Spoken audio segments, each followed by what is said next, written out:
adik-adik, semangat pagi. Aku mau kenal Tuhan, aku mau cinta Tuhan melalui firman-Nya.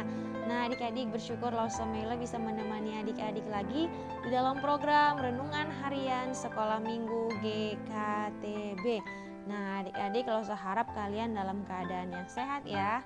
Wah, pada pagi hari ini mari sama-sama kita berdoa sebelum kita merenungkan firman Tuhan.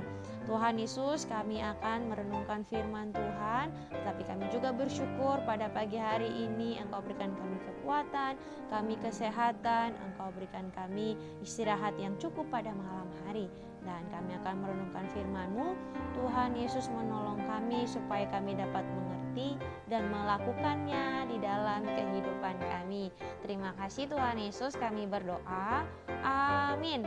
Nah adik-adik, pada pagi hari ini kita akan merenungkan firman Tuhan, yaitu tentang kisah Yehu yang dipakai oleh Tuhan untuk menggenapi firman-Nya kepada Elia, yaitu akan membalaskan kejahatan Raja Ahab kepada anak-anaknya.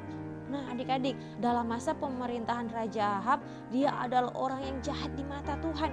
Kalau kita mau lihat firman Tuhan yang menuliskan tentang Ahab di dalam 1 Raja-Raja 21 ayat yang ke-25 sampai ayat yang ke-29 berkata, sesungguhnya tidak pernah ada orang seperti Ahab yang memperbudak diri dengan melakukan apa yang jahat di mata Tuhan, karena ia telah dibujuk oleh Izebel istrinya.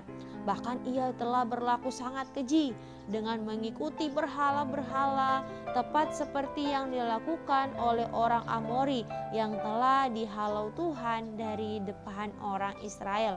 Segera sesudah Ahab mendengar perkataan itu, ia mengoyakkan pakaiannya, mengenakan kain kabung pada tubuhnya dan berpuasa. Bahkan ia tidur dengan memakai kain kabung dan berjalan dengan langkah lamban. Lalu datanglah firman Tuhan kepada Elia orang Tisbe itu, sudahkah kau lihat bahwa Ahab merendahkan diri di hadapanku? Oleh karena ia telah merendahkan diri di hadapanku, maka aku tidak akan mendatangkan malapetaka pada zamannya. Barulah dalam zaman anaknya aku akan mendatangkan malapetaka atas keluarganya. Nah adik-adik, penghukuman terhadap keluarga Ahab karena kejahatan Ahab yang menghambakan diri pada berhala dan juga dia membawa keluarganya untuk menyembah berhala juga. Nah adik-adik, pada masa Yehu menjadi raja, akhirnya Tuhan membalas kejahatan Raja Ahab, karena sebelumnya Tuhan sudah berfirman kepada Elia bahwa Tuhan akan membalaskan kejahatan Ahab kepada anak-anaknya. Nah adik-adik, Yehu yang dipakai oleh Tuhan saat itu meminta kerjasama dengan pengasuh anak-anak Raja Ahab untuk membunuh anak-anak Ahab dengan memenggal kepala mereka. Wah adik-adik, jumlah anak Raja Ahab adalah 70 orang. Dan Tuhan melancarkan semuanya, dan akhirnya adik-adik ke-70 orang anak Ahab mati terbunuh. Bahkan dalam 2 Raja-Raja pasal yang ke-10 ayat yang ke-11 firman Tuhan yang kita renungkan pada hari ini dikatakan begini. Lalu Yehu membunuh semua orang yang masih tinggal dari keluarga Ahab yang di Yizreel, juga semua orang besarnya, orang-orang kepercayaannya dan imam-imamnya. Tidak ada padanya seorang pun yang ditinggalkan Yehu hidup.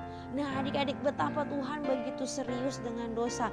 Tuhan tidak pernah main-main dengan dosa. Ahab yang melakukan dosa, tapi akibatnya sampai kepada keturunan-keturunannya, orang-orang yang ada di sekitarnya, orang-orang dekatnya, keluarga-keluarganya. Nah adik-adik, mari kita belajar untuk terus berusaha melakukan apa yang benar di mata Tuhan. Karena kalau kita melanggar perintah Tuhan, maka kita akan menerima hajaran daripada Tuhan.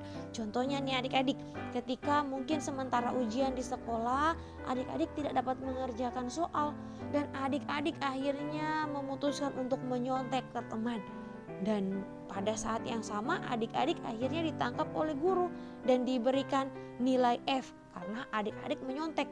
Nah kemudian setelah itu adik-adik pulang ke rumah merenungkan dan adik-adik menyesalinya. Dan kemudian adik-adik meminta ampun kepada Tuhan, berdoa meminta ampun atas kesalahan adik-adik yang sudah menyontek, yang berlaku tidak jujur. Tetapi adik-adik, ketika Tuhan mengampuni adik-adik, Tuhan sudah memberikan kasih karunia-Nya kepada adik-adik. Tetapi apakah nilai F akan berubah? Tetapi apakah nilai yang sudah diberikan oleh guru itu akan berubah? Tentunya tidak, adik-adik. Itulah hukuman yang harus diterima kalau tidak melakukan yang benar di mata Tuhan. Tuhan bisa mengampuni dosa kita, tetapi Tuhan tidak bisa menghilangkan akibat dari dosa-dosa kita. Nah, adik-adik, untuk itu hiduplah takut akan Tuhan. Dan kalau ada godaan untuk melakukan yang tidak benar, kalau adik-adik tahu hal-hal itu yang tidak benar di mata Tuhan dan digoda oleh iblis untuk melakukannya, maka adik-adik ingatlah bahwa akan ada akibat dari pelanggaran kita. Kita sudah tahu nih untuk menghormati orang tua, dan mungkin ada godaan supaya tidak menghormati orang tua, maka adik-adik ingatlah bahwa Tuhan akan memberikan hajaran kepada orang-orang yang tidak menghormati orang tua. Nah, adik-adik, kita tahu nih firman Tuhan mengatakan jangan mencuri. Nah, kalau ada godaan lagi nih, waduh, kita suka nih sama barang teman, mainan teman, maka adik-adik ingatlah jangan sampai mengambil mainannya atau barangnya.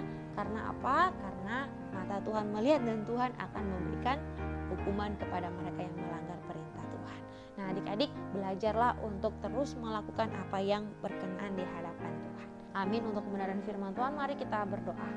Tuhan Yesus, kami bersyukur firman Tuhan di pagi hari ini mengajarkan kami untuk terus berusaha melakukan apa yang benar di mata Tuhan. Tuhan, tolong kami supaya kami dapat melakukannya, kami dapat menjadi anak-anak yang sungguh-sungguh mengasihi Tuhan, yang hidup takut akan Tuhan dan hidup yang berkenan di hadapan Tuhan.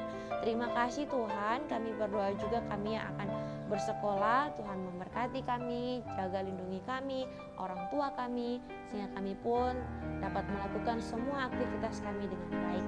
Terima kasih Tuhan Yesus, kami berdoa dan kami bersyukur. Amin.